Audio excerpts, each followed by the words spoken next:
the House of Representatives voted to expel George Santos, which is really incredible. The sixth guy in American history to be expelled from the United States Congress.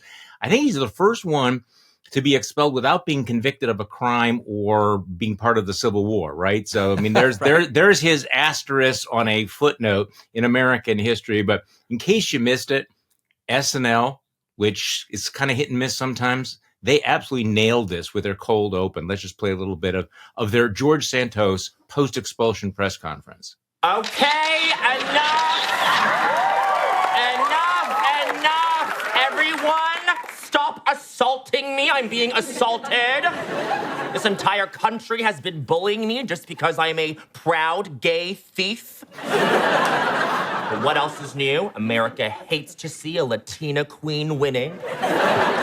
Since the day I was elected, it's been a witch hunt. But if I'm guilty of anything, it's for loving too much/fraud. Now, I'm sure you bloodthirsty jackals in the media have 1,000 mean, nasty questions you're dying to ask me. Go. And it goes on like that, including his rendition of Scandal in the Wind. I guess there are a couple of points to be made about George Santos. I mean, he really is kind of a symbol of our times, that someone like that could be in American politics. They could get elected, that nobody would vet him before he got into office. And this flamboyantly corrupt individual turned out to be too embarrassing, even for a Republican Party that's about to renominate Donald Trump, which is saying a hell of a lot, isn't it? It is. That sketch is hilarious in part because it captures the relationship of Santos, but also other people like Santos in politics with the media, right? Well, we bash the media. The media is evil. The media attacks us. The media bullies us. Yeah. But he totally craves the attention. He absolutely loves it. That's not what that sketch is not far off from. I watched his final press conference that he did about the ethics investigation and his martyrdom. And it was all about him being bullied. But he did say, Charlie, apropos of Trump, he did say, Santos, that no matter what happens, if he got him expelled or whatever, he was still going to fight for one thing, and that was to see Donald Trump back in the White House. I'll bet he does. I mean, this is, in a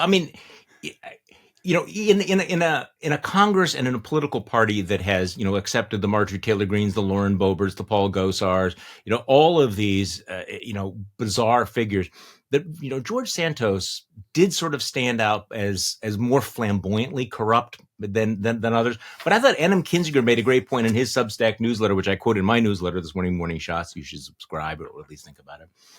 He writes, Santos was expelled for being Donald Trump. It seems telling. A liar, fraud, money launderer, indicted hanger-oner is expelled from Congress, while a liar, fraud, money launderer, indicted hanger-oner is leading the GOP race for president. This conundrum is not a conundrum at all. In fact, it is a feature of today's GOP. Yeah, sort of go through all that. And Santos made this point, right? He said, look, if you're going to start throwing people out for people who have not been convicted, he was drawing that distinction, but lying, fraud, I mean, look, Congress is full of people. Now, honestly, he's different. He's in his own league as far as his whole life is a fraud, right? Yeah. Like that. I think that's an entertaining fraud. Yeah. I mean, but like everything, my favorite line about Santos's expulsion was from Mark Strassman on CBS, who said, Santos has now been expelled. That part of his resume is real. It was like the rest of it is fake. Yeah, I mean, obviously, the next chapter is probably him either cutting a plea deal or going to prison, or a little bit of both of those things, which is going to make it harder for him to get a cable gig.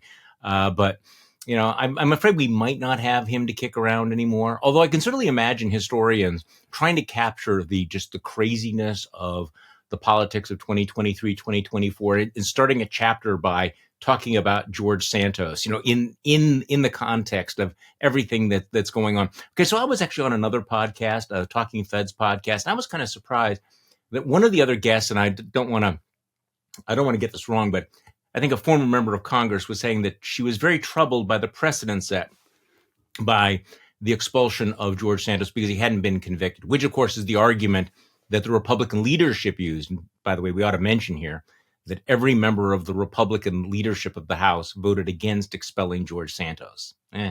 But she was saying it was a bad precedent. And I said, okay, it is a different precedent, but there are just some people that are just so far over the line. It's sort of like, I can't define pornography, but you certainly know it when you see it. It's like, do you really need a court of law to say that George Santos is a lying fraudster? This one was not a close call, as you saw from the overwhelming vote in the House. And yet to the extent that they tried to draw a clear line as to why George Santos should be expelled, but not others in Congress, it was the Ethics Committee report, right? So we don't have a conviction, but we have a committee report. Santos then attacks the committee report and says it wouldn't pass muster in a court of law, that kind of thing. But I do wonder, I don't want to exactly defend George Santos, but why is Paul Gosar still in Congress? Why isn't a sort of explicit white nationalist? I mean, there are Senator other Menendez.